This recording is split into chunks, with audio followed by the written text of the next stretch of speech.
Olá, segunda série! Hoje vamos continuar estudando metodologias ativas.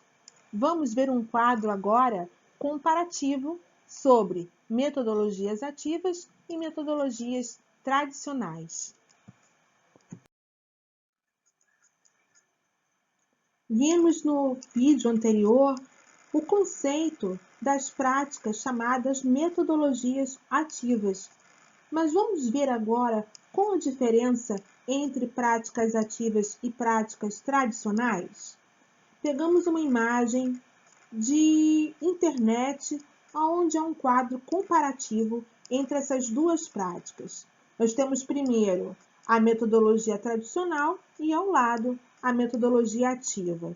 Conforme formos explicando cada item, vocês vão perceber que um está relacionado ao outro. Então, talvez nós, em alguns momentos, nos tornaremos repetitivos, ok? Mas vamos lá. Primeira, tradicional, centrada no professor. E ativa, centrada no aluno. Centrada no professor, porque o professor é visto aqui como o detentor do saber, o único, né? Que detém o saber e que vem trazer esse saber para o aluno. Esse professor, ele elabora, planeja, organiza todo o processo, mas sem considerar, sem se preocupar com o aluno, enquanto sujeito ativo dessa aprendizagem. Ele até pode se preocupar, mas ele se preocupa enquanto um sujeito passivo ou enquanto um sujeito ativo? Alguém que vai só receber ou alguém que vai também construir esse conhecimento? Diferente da prática ativa, aonde o professor, ao organizar, elaborar, planejar, pensa em estratégias, em procedimentos que levarão o aluno a se envolver com esse processo de ensino e de aprendizagem, quer dizer, com a construção do conhecimento, o aluno enquanto sujeito da sua aprendizagem. Professores capacitados em conteúdos, professores capacitados em educação integral. Qual a diferença? Todos os professores são capacitados para desenvolver os conteúdos. Todos. A diferença é que um professor capacitado especificamente para trabalhar os conteúdos, ele tem uma prática aonde os conteúdos são trabalhados de forma isolada. Dificilmente os conteúdos farão relação uns com os outros.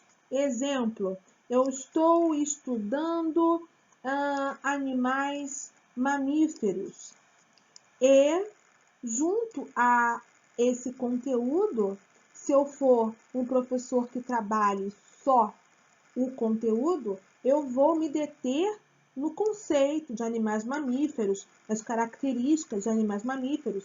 Mas se eu sou um professor capacitado em educação integral, eu vou trabalhar animais mamíferos dentro de um tema desafiador que vai envolver não só ciência, vai envolver geografia, vai envolver história, vai envolver a língua portuguesa. Eu posso trabalhar com poesia sobre animais, com textos, posso trabalhar a questão da higiene, na relação com os animais de estimação, eu posso trabalhar matemática. Então, eu não estou presa a um conteúdo propriamente dito, mas trago um tema, uma situação, uma questão, um problema que desafia a turma e com o qual ela terá contato com diversos conhecimentos de diversas áreas, não se prendendo apenas a um único e específico conteúdo, tendo uma noção mais integral e mais significativa desses conhecimentos para a sua realidade. Trabalho isolado e trabalho em equipe. Sim, muitas vezes as metodologias tradicionais trabalham muito mais de forma isolada.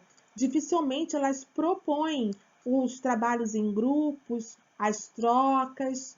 Já as metodologias ativas, como elas trabalham não só as competências, mas também as habilidades, valores e atitudes, elas promovem muito o trabalho em equipe. E logo abaixo, o próximo item é justamente orientada por conteúdos, orientada por competências. Uma metodologia orientada por conteúdo é aquela que nós falamos anteriormente. Já uma metodologia orientada por competência vai trabalhar o conhecimento de forma mais integral, como nós vimos, vai promover, sim, a construção de competências, de habilidades, de atitudes. Ela olha o aluno como um ser integral, complexo, não apenas alguém que vai memorizar e vai se apropriar de algum conteúdo sem sentido para ele, sem construir uma compreensão, sem saber utilizá-lo no seu dia a dia, aplicá-lo no seu dia a dia, que é o que nós vamos ver no próximo item. Transmissão de informações e memorização. E ao lado, construção do conhecimento, desenvolvimento de habilidades e atitudes. Então, olhem aí a diferença entre as metodologias ativas e as metodologias tradicionais em relação às competências, que é uma orientação da BNCC, trabalhar o conhecimento focado nas competências e habilidades. É ver essa construção desse conhecimento a partir de um aluno integral, um aluno como um todo. O próximo item fala do ensinar a aprender. Ensinar a aprender com a observação passiva dos estudantes, ou seja, você ensina o aluno a como ele aprende, através de quê? De observação, mas não é uma observação ativa que questiona, que investiga, é uma observação passiva, observar e receber algo que é transferido a partir de conceitos, de teorias, de definições. Já uma metodologia ativa, ela vai implicar o aprender a aprender. Por quê? Porque o aluno vai aprender a construir os mecanismos para adquirir os conhecimentos. Esse conhecimento, ele vem para o aluno de alguma forma em termos de desafio, em termos de situações, problemas.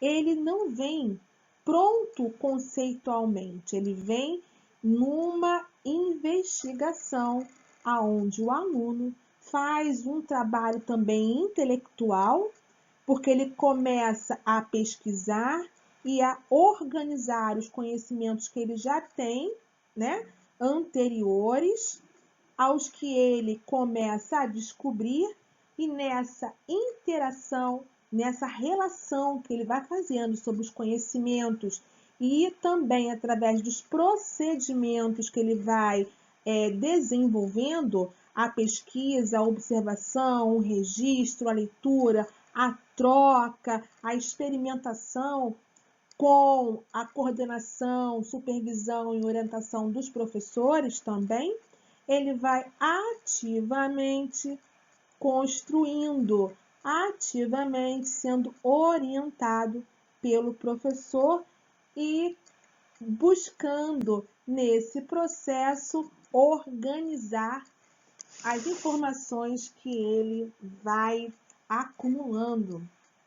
Por isso, a avaliação, numa perspectiva tradicional, ela é caracterizada como somativa. Por que somativa? Porque ela vai ocorrendo geralmente ao final de determinadas fases, etapas. E o professor busca resultados. Foi bom ou foi ruim? Mas numa avaliação, numa perspectiva ativa, essa avaliação ela vai além, porque ela vai acompanhar o processo. Ela não quer só um resultado, ela quer ver o caminho que esse aluno tomou, justamente para poder perceber o quanto que ele já construiu. E ela ocorre constantemente. Ela não vai ocorrer só ao final de um bimestre, ao final de um semestre. Essa avaliação formativa, ela acompanha esse aluno dentro do processo de construção do conhecimento, dentro do processo de ensino e aprendizagem. Nós depois falaremos sobre a avaliação. Mas se você ficou curioso sobre o que a BNCC fala em relação a competências e habilidades, vamos ler esse trecho. Competência, pela BNCC, é definida como a mobilização de conhecimentos, conceitos e procedimentos, habilidades, práticas cognitivas e socioemocionais, atitudes e valores para resolver demandas complexas da vida cotidiana, no pleno exercício da cidadania e do mundo do trabalho. Ao definir essas competências, a BNCC reconhece que a educação deve afirmar valores e estimular ações que contribuam para a transformação da sociedade, tornando-a mais humana, socialmente justa e também voltada para a preservação da natureza, mostrando-se alinhada à Agenda 2030 da Organização das Nações Unidas.